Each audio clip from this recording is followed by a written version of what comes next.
现在是在林肯中心这边，今儿晚上是礼拜五，还有一个表演。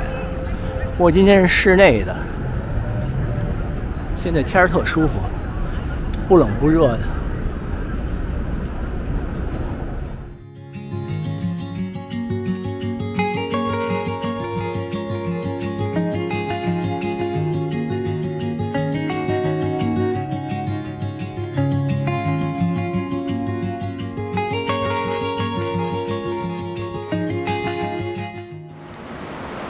One of the first strikes of the cotton factory operatives that ever took place in this country was that in Lowell in October 1836.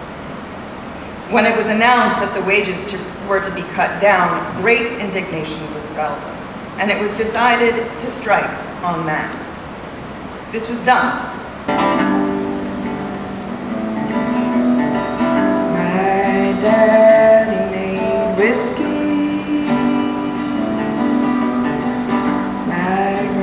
Daddy did too.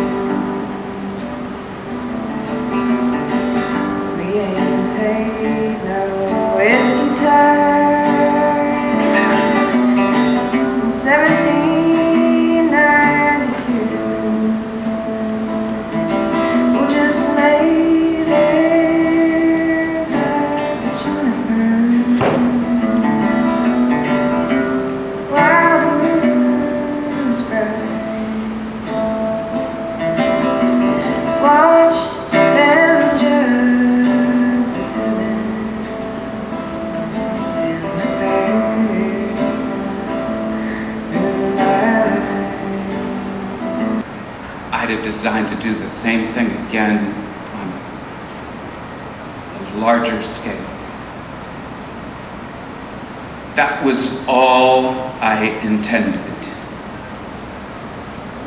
I never did intend murder or treason or destruction of property or to excite or incite slaves to rebellion or to make an insurrection.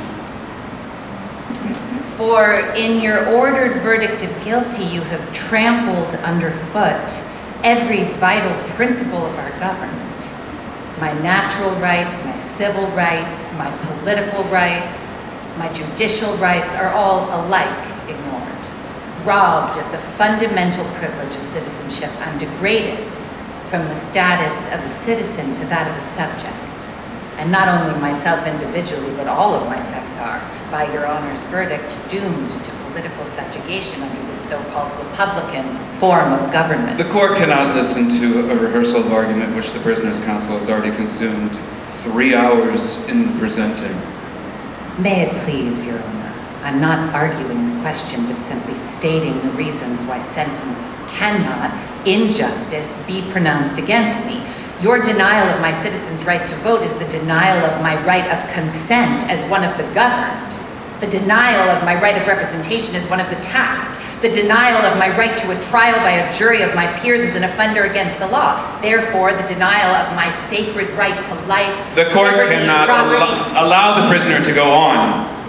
But Your Honor will not deny me this one and only poor privilege of protest against this high-handed outrage upon my citizens' The court must insist.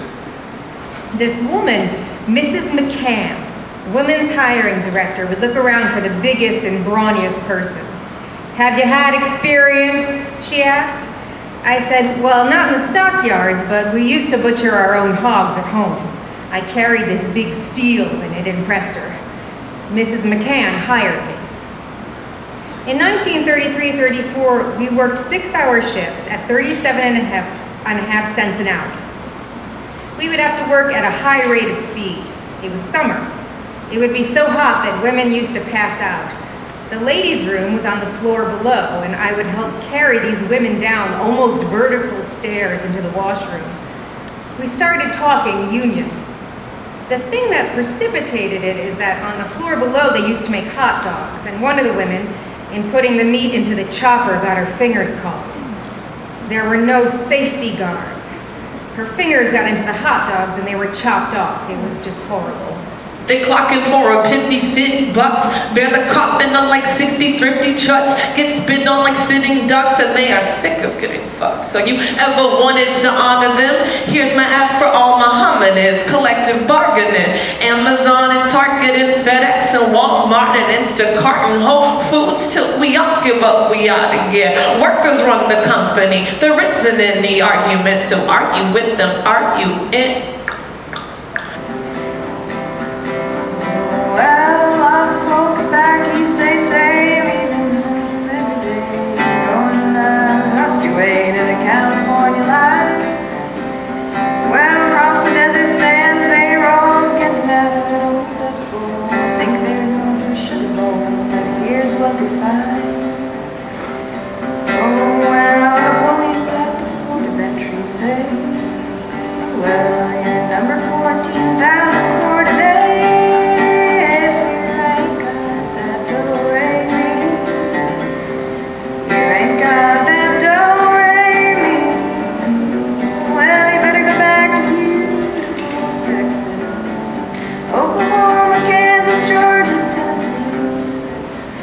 California is a garden of Eden, well, a paradise to live and to see. But believe it or not, you won't find it so hard if you ain't got that do-re-mi.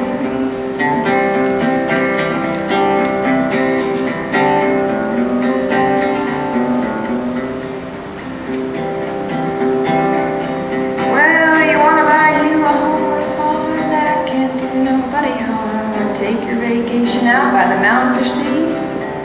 Well, don't swap your old cow for a car. You better stay right where you are, and you better take this little tip from me.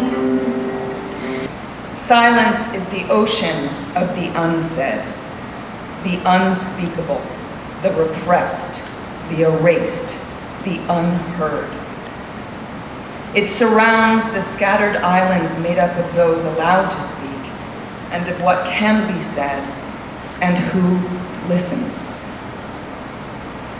Silence is what allows people to suffer without recourse, what allows hypocrisies and lies to grow and flourish, crimes to go unpunished. If our voices are essential aspects of our humanity, to be rendered voiceless is to be dehumanized.